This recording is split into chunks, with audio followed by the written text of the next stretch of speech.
You can build and launch an app in less than a week without writing a single line of code. Years ago, I had this diary filled with app and SaaS ideas, pages and pages of solutions I wanted to build.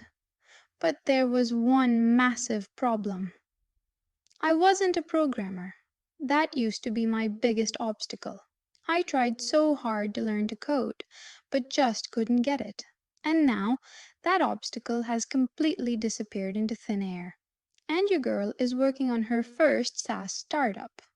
For those of you who are new here, hi, I'm Faria, a doctor who quit medicine to build a tech startup, and I'm building it completely in public, sharing everything along the way.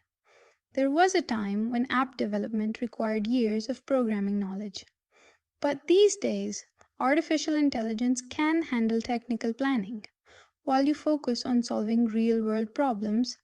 Like, how cool is that?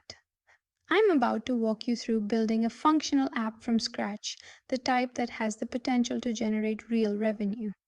We're covering core features, user interface design, data management. This is your roadmap from idea to a working product. Let's tackle a universal problem: sleep.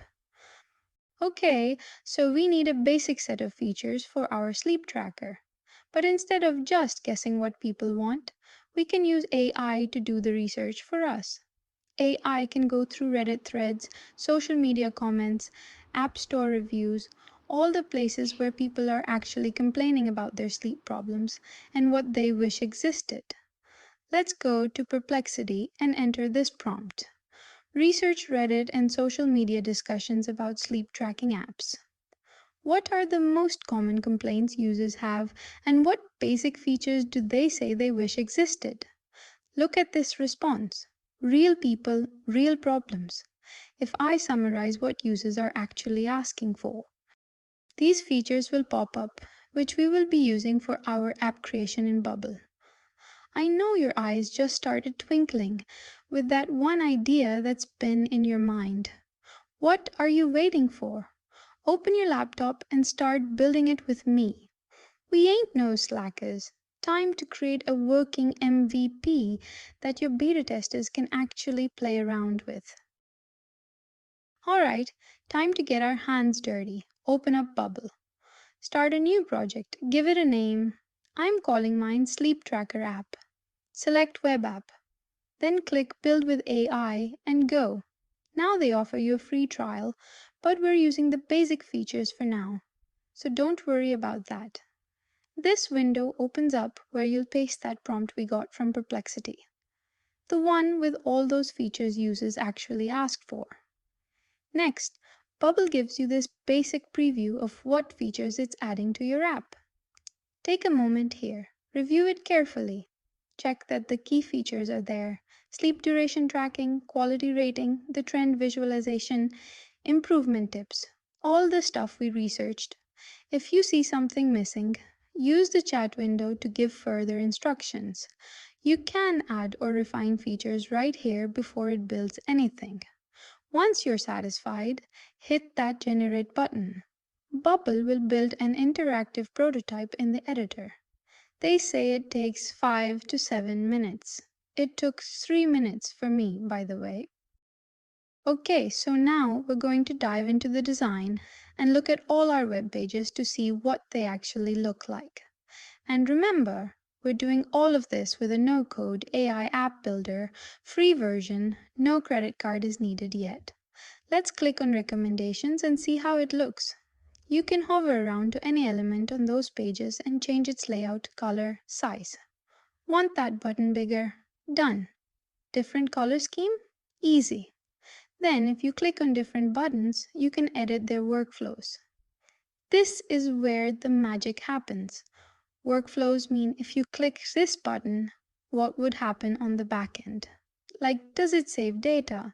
Does it redirect to another page? Does it trigger a notification? You can also hover over to workflows and see a collection of all workflows that exist within your app.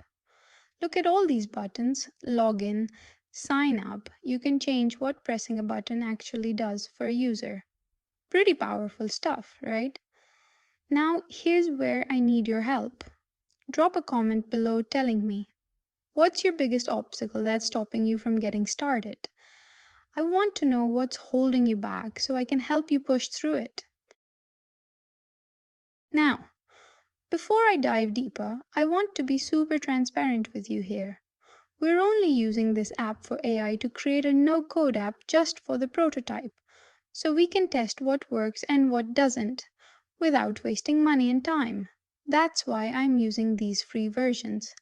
And I won't recommend anything to you that I wouldn't use for my own startup. Okay, so we're going to go over to the data types and see where our data is stored. These are all the data types that we're storing: sleep record, sleep stage, recommendations, and user data, right? In sleep record, you can see that we have the creator, the date on which the data is entered, and modified date. But wait, we don't see any bedtime or wake time.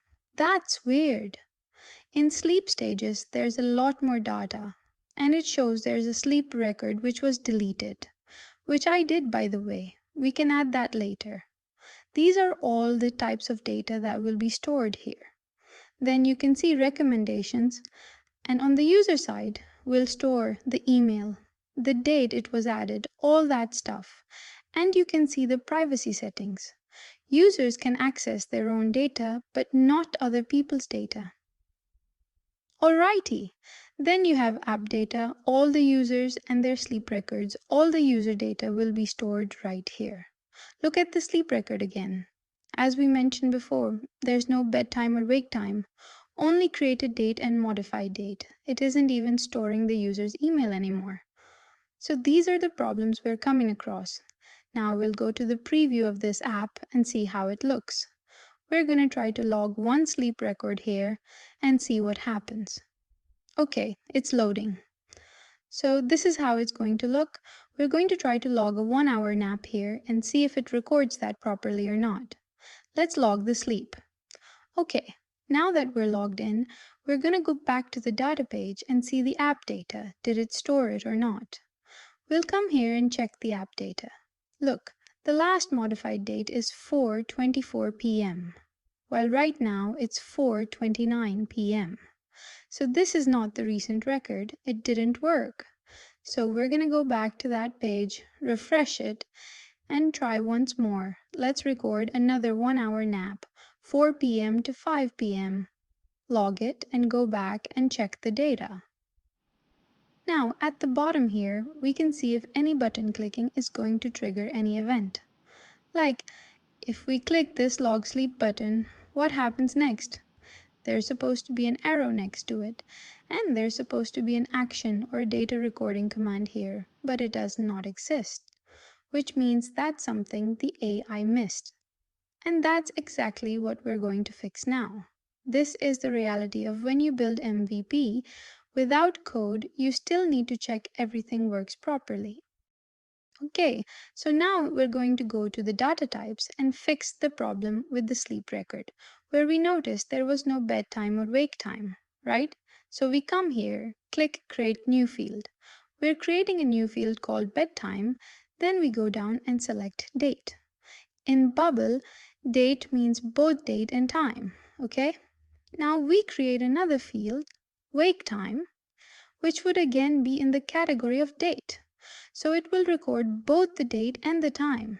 In the creator type, we noticed it wasn't recording the user, so we're going to create another one, just for safety so that it records the user properly. Now that this is done, we'll go back to workflows and fix the problem with the log sleep button.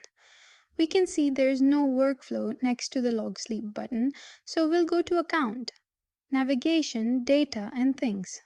Whenever you're storing some sort of data, you have to create a new thing.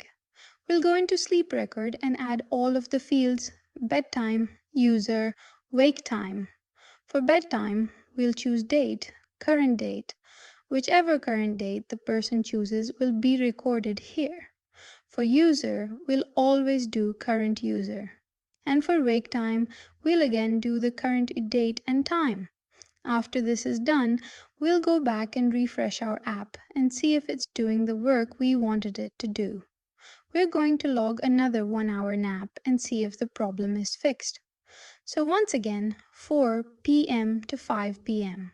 We'll click Log Sleep, then hover over to the data, the app data, and see if it recorded it or not.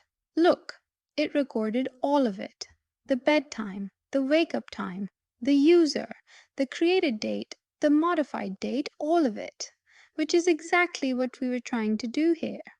We were successful in fixing one issue here. We covered a lot today, picking an idea, defining its core features, different parts of an app's development, fixing workflows, changing layouts, and more. But there's still plenty to uncover in Bubble. So expect a part 2 or a refreshed version soon, where we'll dive even deeper and tackle more of the platform's features together. And if you don't want to miss that, consider subscribing and turn on the notification bell.